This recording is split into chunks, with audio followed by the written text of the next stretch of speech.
Hello everyone, I am Preeti. Law mentor में आप सभी लोगों का स्वागत करते हैं। नाउ आज के वीडियो में जो हम सॉल्व करेंगे एआईबी 18 के जो क्वेश्चन पेपर है, जो लास्ट वीडियो में हमने सॉल्व किया था 1 से लेके 10 तक के क्वेश्चन पेपर सॉल्व किए थे। तो अभी हम आगे के जो क्वेश्चन है वो कंटिन्यू करेंगे।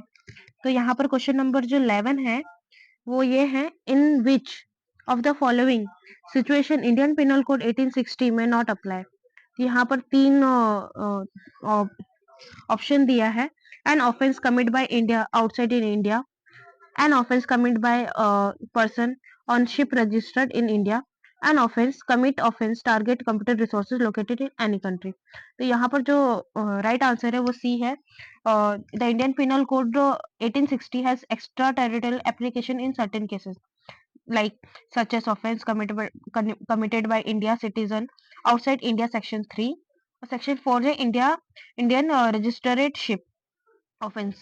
ठीक है, however offenses targeting computer resources outside in India may not fall under IPC jurisdiction।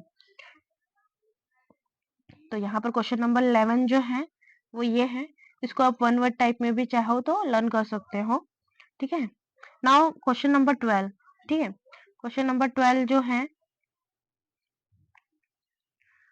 how many types of punishment are currently reside exiting under the India Penal Code 1860? कितने टाइप के punishment होते हैं IPC में? ये भी one word type में है, आप इसको याद कर सकते हो।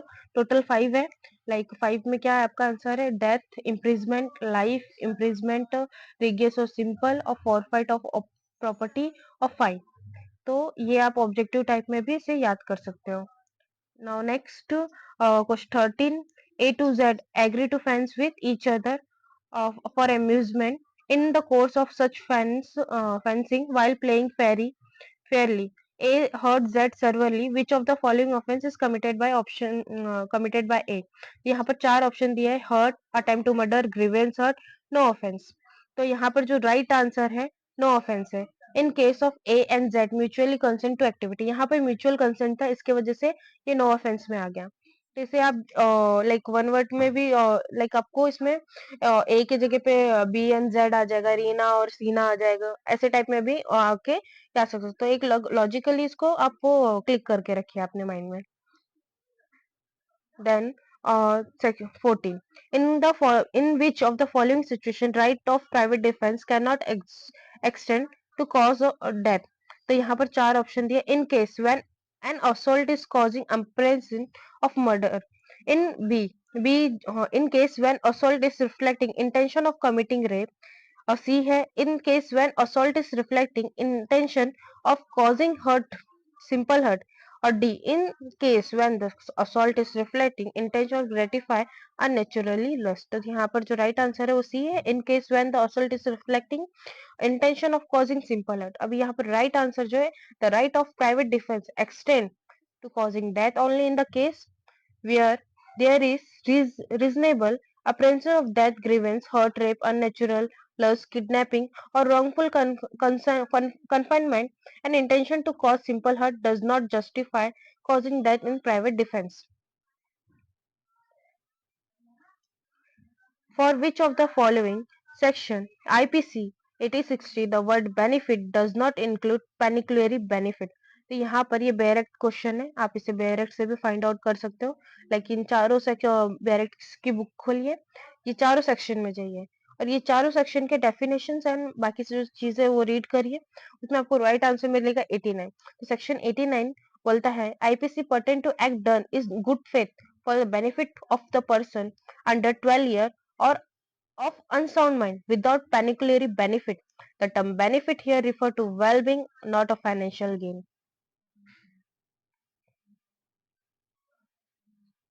अब देखिए वापस से रीजनिंग क्वेश्चन आया है। X intentionally pull up a woman while without her consent, intend to annoy her as per Indian Penal Code 1860. Which of the following offense has committed? तो यहाँ पर चार ऑप्शन दिए: हर्ट, क्रिमिनल फोर्स, असॉल्ट और grievance hurt. ये criminal force हो गया। Under IPC criminal force is a intention होना, use of force on a person without consent, which with intention to cause injury, fear और annoying. by pulling up the woman veil without her consent, X has committed offense of criminal force. तो ये भी एक reasoning है, इसको आप understand करके चलिए। लाइक क्वेश्चन नंबर जो 17 है, which what punishment is prescribed under the IPC 8060 of person who maim any minor in order that such minor may be used for the purpose of begging? Option: imprisonment of 5 year and fine. B option: imprisonment for 7 year and fine. C imprisonment for 10 year and fine. और D imprisonment for life and fine. तो यहाँ पर जो correct answer है वो imprisonment for life and fine है। और ये कहाँ डिस्कस किया गया? Under section 363A of IPC, maiming a minor for the purpose of using them begging in grave of offense punishable with imprisonment for life and fine। जहाँ पर कुछ बच्चों को भिखारियों की तरह ट्रीट करते हैं, वहां पर ये इम्प्रिजमेंट है, लाइफ इम्प्रिजमेंट है और फाइन है। Question number 18. X threat to publish a defamatory libel concerning Y unless Y give him money. Which of the following punishment may be given to X for act committing by him as per IPC 8060? Option A imprisonment up to 2 year or with fine or with both. B imprisonment up to 3 year or fine with both. Imprisonment up to 5 year or fine with both. Imprisonment up to 7 और fine with both. तो यहाँ पर जो correct answer है imprisonment up to 3 year और with fine और both. The act fall under criminal intimidation with the intent of extortion under 503 506 of IPC. Punishment of criminal intimidation is imprisonment up to 3 year और with fine और with both. अभी question number जो 19 है, which of the following sentence is assistant session जज authorised to pass as per the code of criminal procedure 1973? तो यहाँ पर चार ऑप्शन दिए: sentence of death, sentence of imprisonment of life, sentence of imprisonment of term not exit 10 year, sentence of imprisonment for term exit 10 year। तो यहाँ पर जो correct answer है sentence of imprisonment for the term not exceed 10 years. C. According to CPC, assistant judge, session judge can impose a sentence of imprisonment for a term not exceeding 10 years. 10 साल से ज्यादा की सजा नहीं दे सकते वो।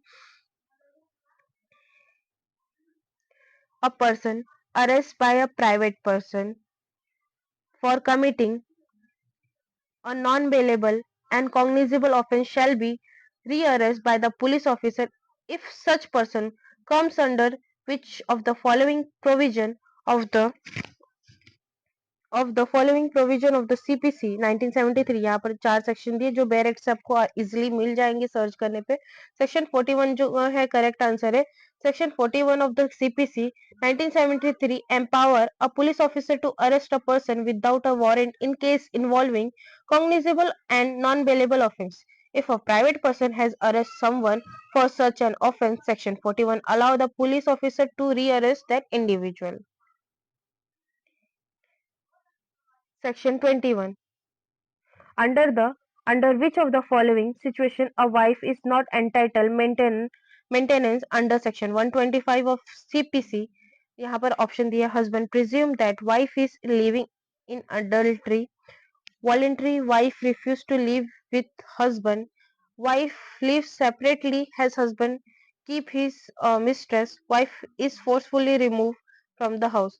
तो यहाँ पर जो राइट आंसर है voluntary wife refuse to live with husband. जहां पर वाइफ खुद से अपने हस्बैंड को छोड़ देती है वहां पर मेंटेनेंस का चीज नहीं होता है।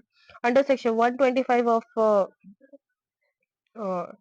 CPC 1973, a wife is not entitled to maintenance if she voluntarily refuses life with her husband without sufficient reason.